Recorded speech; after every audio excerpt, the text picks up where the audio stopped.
Hello there, it's the Goal Show. Yes, match day 4 left us with 5 teams already qualified for the knockout stages. Another one has been added in the early kickoffs today.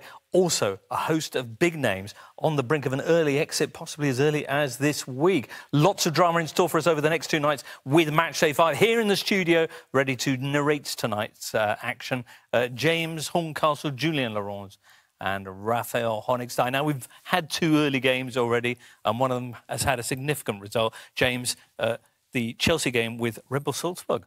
Yeah, it could have been a really complicated game for Chelsea because Salzburg so far unbeaten in this competition, but Chelsea put them to the sword.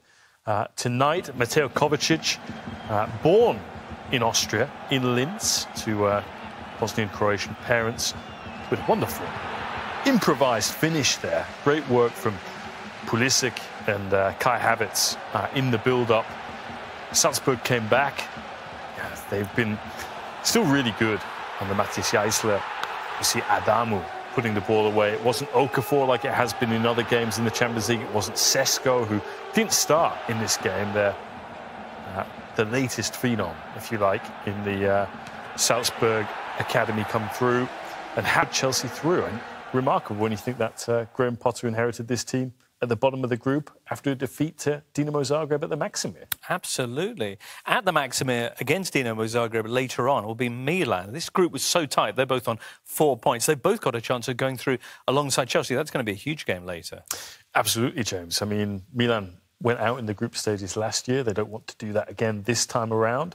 They're still coming off those back-to-back defeats to Chelsea, but if they win tonight, a point will be enough against Salzburg at San Siro in, what, 2 weeks' time? Absolutely. I think next week, actually. Next week. Next week, excitingly.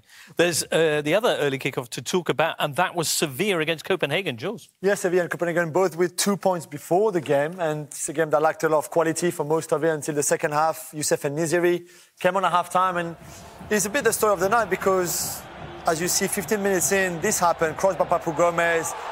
Just a little flick, the slightest of touches you're going to see there from the Moroccan international, who then would come off injured only 10 minutes later, so his game only lasted 25 minutes, and then Sevilla, in the end, too strong. He scored with his first goal of the season since his move from Real Madrid, his first in the Champions League since February 2020 against Manchester City. Great finish there, and then late on, Montiel would make it 3-0. And now with 5 points, Sevilla, if City beat Dortmund tonight, will still have a little chance of making it to the last 16. Tiny chance. But still possible. Right. But it keeps things alive, doesn't it, for that Dortmund-Man City game, which, Rafa, you'll be covering for us later on. One of 2 big games this evening for German teams in the Champions League, because you've also got RB Leipzig taking on the holders Real Madrid. Yeah, Leipzig with still a decent chance of going through after coming back. They also had a poor start to the campaign, but now with Marco Rose in charge, this looked a lot better. And Real Madrid have left 1 or 2 players behind, but still a very strong side. So it's going to be really interesting. All right, and Borussia Dortmund's chances of doing slightly better than they did last time when they held City to no shots on goal until the final 10 minutes? Well, if they can do the same, I think they'll be very happy. But then, of course, we know what happened with Erling Haaland doing one of those special goals that only he can score. A point will be enough. And recent games have been pretty tight, so I think they'll be in a good position. OK. And also, Jules, we'll be watching PSG tonight. PSG, who a couple of weeks ago we were talking about betrayal and unhappiness. Yeah. Things have improved a lot. And magnificent performance on Friday with Mbappe and Messi being magique. Yeah, magique against Ajaccio. And you see the Messi goal after 19 passes, the back in from Mbappe and the incredible finish by Messi. 2 goals and 1 assist for Mbappe. 1 goal and 2 assists for Messi. The back in there from Kylian. Too strong, even with Neymar suspended, who's back tonight. Too strong for Ajaccio in a stadium that was full to see Messi in action. And the Messi that we've seen this season is pretty amazing to be. Yeah, they weren't disappointed. Looking forward to that kind of thing. Although Maccabi Haifa, the team who a couple of weeks ago gave us one of the shocks of the season when they defeated Juventus 2-0. And they gave PSG a bit of a scare on match day 2 as well. Yeah. So who knows? The beauty of football, you never know what's going to happen. Juve tonight with their slim chances on the line as they visit Benfica. Anyway, loads of action coming up. We're going to be live with 6 scintillating matchups when we return after this break. European champions, Rafa. Yeah, and they played really well in the first half, especially Guardiola with that opener and the follow-up. And then Christopher Nkunku, who is such a lovely finisher, off the underside of the bar, 2-0. Real Madrid took a long time to really get going, but only that one opportunity was enough for them, Vini Jr., to pull one back in the second half.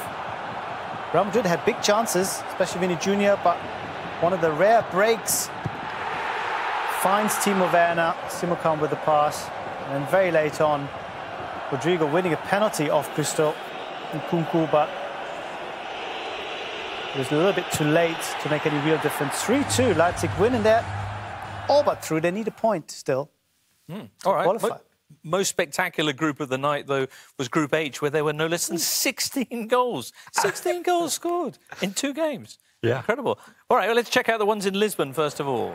Yeah, James, first time Juventus have conceded 4 goals in the Champions League, European Cup, since Wiener Sport Club beat them 7-0 back in the 60s.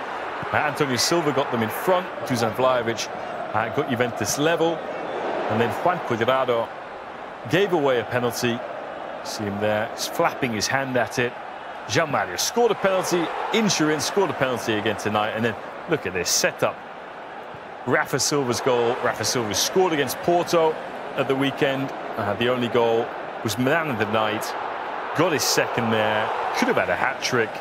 But Samuel Ealing Jr., the England Youth International, what an impact he made when he came on, setting up Arkadiusz Milik to make it 4-2. And look, he's on the ball again, making things happen, puts it in. Vakadimos saves from Matthias Soulé, and then Weston McKennie makes it 4-3. And it looked like Juventus were going to make it 4-4, but Benfica are through. All right.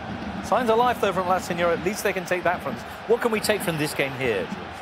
Xavi and are pretty good, pretty spectacular. First goal by Messi after the pass from Mbappe. You saw the Rabona for Neymar. The ball would come back on Mbappe with a similar finish to the Messi goal, but with the inside of his right foot instead.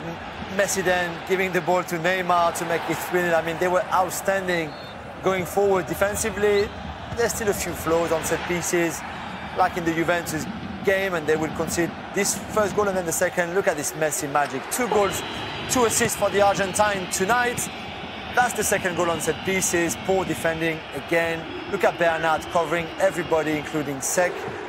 But after that, 4-2, the show will continue. Achraf Hakimi with a cross to his best buddy. Kylian Mbappe for a special Mbappe finish. And then Messi for Carlos Soler. We even didn't show you the Goldberg own goal because it was too long. Too many goals in Parc de France tonight. Wow, Paris Saint-Germain are through. They're through, Benfica are through, Dortmund are through, Chelsea are through. Tomorrow we get to see if some more clubs can join them. All sorts of delights in store for us tomorrow. Barcelona against Bayern, always a big game. Not sure, Rafa, if you're going to be following that one for us. I will be. The issue being the fact that... Well, well, yeah, I'm sure we'll all be keeping across it. The issue being, from Barcelona's point of view, that if Inter get the win in the early kick-off, 5:45 at home to Victoria Pilsen, Barca are out of the Champions League for the second straight season at the group stage. Yeah, I mean, it's not an easy, I think, situation for them. They not only is it not within their own hands, but the game might be over before it even starts, which is the worst possible combination. But look, we've seen Inter stumble before. Right. And Bayern, I think, will still be wary of what Barcelona will do. I think even if they get knocked out, they will want to beat Bayern to see that the project is progressing, and Xabi and all these sort of debates that might happen. So I still think it'll be very meaningful. But of course, Barcelona can't control just how meaningful it will be. Absolutely. It'll be meaningful in any case for Lewandowski. As for Inter, and as you say, there's slightly questionable track record in games that they really ought to win. They are in terrific form right now. The 3-3 away at Barcelona last time out. And then the magnificent comeback against Fiorentina, 4-3 at the weekend. Yeah, I suppose the only problem with that is they've conceded 3 goals in both of those games, which would give a good opponent encouragement. However, it's Victoria Pilsen who are already out. And Lautaro Martinez is in fantastic form. We've seen Messi look brilliant. I mean, Lautaro will be starting up front with him for Argentina at the World Cup. So they'll be looking to him to win the games because we haven't seen anything from Romelu Lukaku. No. Lukaku hasn't played since August. He's back in the squad for this game. We'll have to see if he gets any minutes at all. I think we probably won't see him. Elsewhere tomorrow evening, Napoli will be looking for their 12th straight victory in all competitions as they host Rangers. They're always fun to watch. You've got Liverpool, who are looking for a point to qualify, but they're away at Ajax. And their record on the road isn't that great, Liverpool. That's going to be one to watch. Also, the Spurs group, they're hosting Sporting. Only 3 points between the 4 teams in that group, with Eintracht Frankfurt and Marseille in the mix as well, George. Yeah, Marseille travelling to Germany on the back of 3 defeats in the league. It's better in the Champions League. The 2 wins against Sporting have helped them out massively. But this game can go either ways, and everybody can still qualify. Right, and Spurs equally, their morale is not at the highest after what's happened to them in the last couple of games as they host Sporting Lisbon. Yeah, and if Sporting can have a template, it's how Newcastle played at the weekend at the Tottenham Stadium. And I think Sporting have the players to play in a kind of similar way to what Newcastle did. So, again, I think this is a big, big test for Conte, because another defeat, 3 or 4 days after the defeat at the weekend, would look really bad. And Barcelona, by the way, not the only big Spanish side who could go out, if you call them a Spanish side, but the only side from that area who could go out tomorrow, because Atletico Madrid are in real trouble as they host Bayer Leverkusen, Rafa, although what we're going to get from Bayer Leverkusen, who knows? Yeah, I mean, they've been very hot and cold, James. OK. All right. We'll hear more from Rafa and much more tomorrow evening. That's it. For us, though, this evening, don't forget that the Champions League Tonight Show will be on at 10:30 over on BT Sport 2, where you can see all of the goals from 11 o'clock, plus Jake, Rio, Joe Cole digging deep in this evening's main talking points. We'll be back on The Goal Show tomorrow evening at 7:45. I hope you'll be joining us then.